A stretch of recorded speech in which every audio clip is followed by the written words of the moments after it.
This is the news on top of the hour. Live from our studio in Georgetown. Kaieteur Radio, 99.1 FM.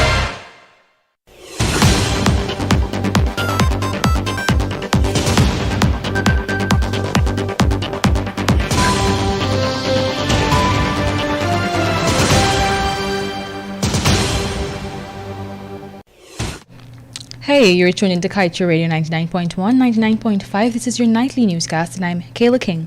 Let's get to the news.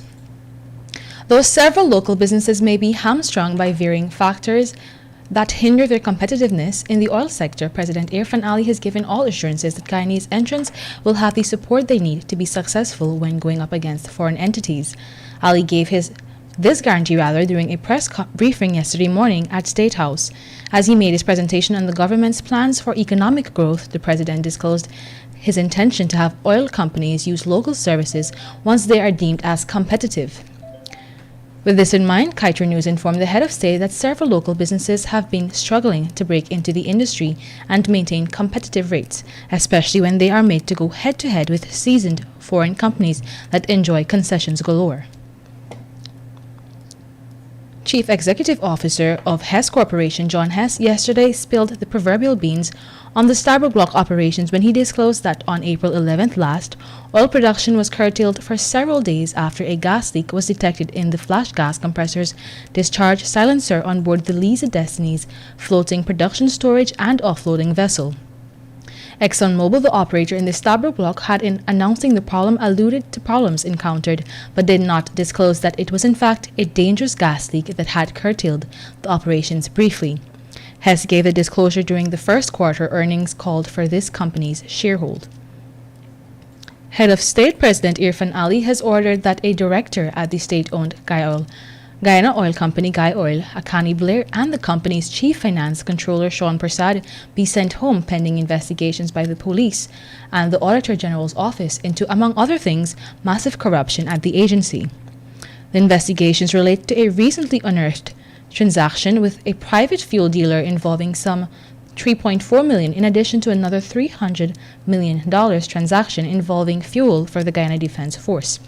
Additionally, the head of state said the entity is being investigated in relation to companies collecting fuel from the terminal and that those companies had no right to be there collecting fuel in other agencies' names.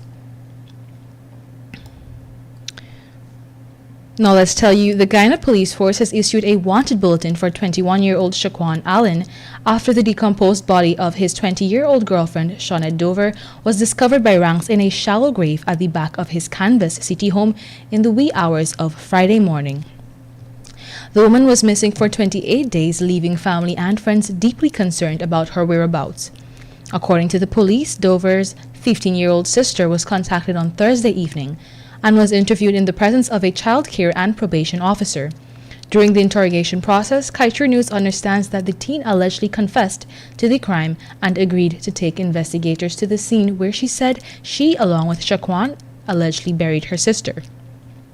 Shaquan is no stranger to the law, as he was remanded to jail for possession of narcotics when he was 17 years old. His father, Sean Allen, is a high school teacher. Investigations into this gruesome case are ongoing.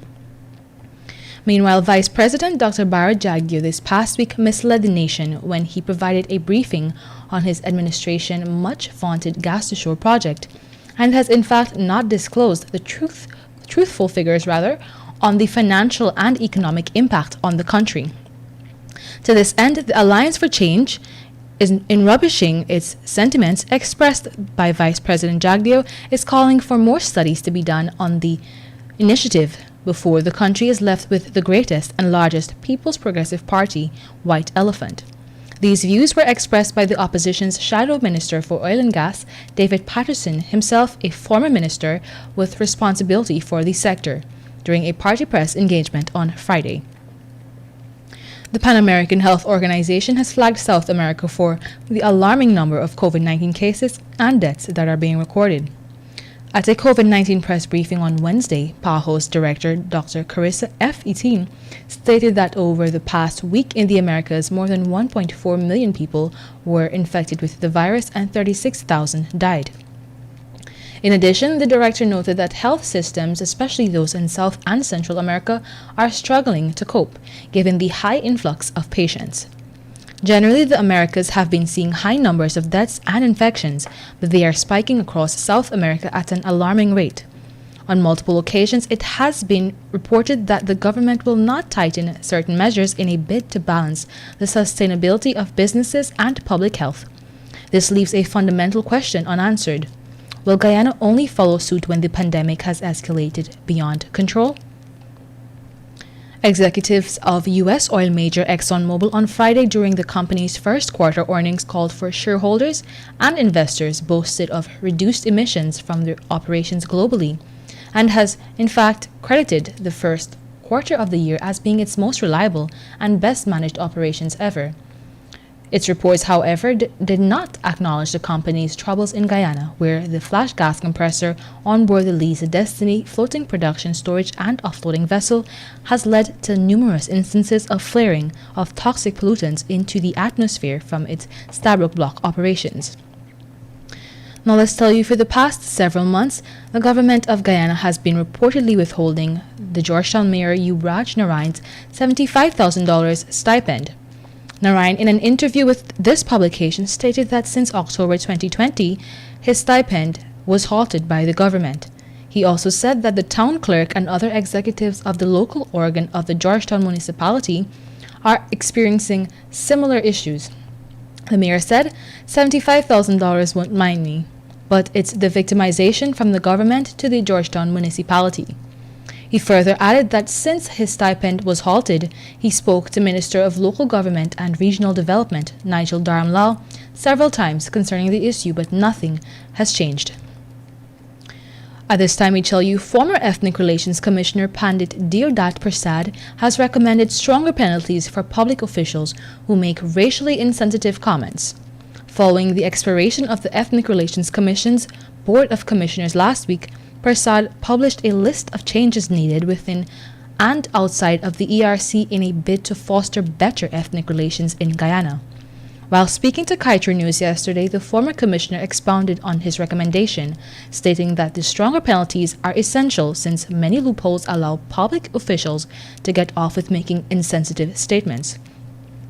He outlined that many politicians are aware of how they can trespass the law as it relates to making racially insensitive comments. So what they do is operate within the law while still causing some form of damage. The spate of recent blackouts by the Guyana Power and Light Corporation, taken together with claims by senior minister of the ruling administration, including Vice President Dr. Bharat Jagdeo, of no investment in the utility company's transmission and distribution network in recent years, is just another ploy to justify hiring foreign contracts, in another scheme being labeled Money for the Boys. This was the position adumbrated by Alliance for Change General Secretary David Patterson, who responded yesterday to the claims that the coalition administration, while in office, neglected the GPL grid to the point that has led to the recent spate of blackouts. This is your nightly news, and I am Kayla King. Thank you for listening.